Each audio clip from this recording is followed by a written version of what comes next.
Step into a nice, relaxing foot bath with this DIY recipe. Hello, I am Katie from craftyblogStalker.com, and if you're new to my channel, make sure to hit that subscribe button. And I will have a list with all of the ingredients and shoppable links either in the description of this video or in the blog post. We're gonna start with a cup of Epsom salt. And if you've got any chunks in there, just kind of squeeze them to break them apart. For our carrier oil, we are using coconut oil, and we're gonna pour in 1 tablespoon. Now you could also use any other type of carrier oil like sunflower or almond oil. For our essential oil, we are going to use 3 drops of peppermint, and you can use any type of essential oil. I just like to use peppermint because I love that tingly feeling on my feet. And then we stir it all together.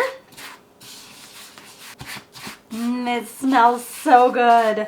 And that is all there is to it. Our foot soak is ready to go. And when I give myself a nice foot bath, I just put it in one of these square, let's see, they're 8-quart containers, and you can even get these at the dollar store.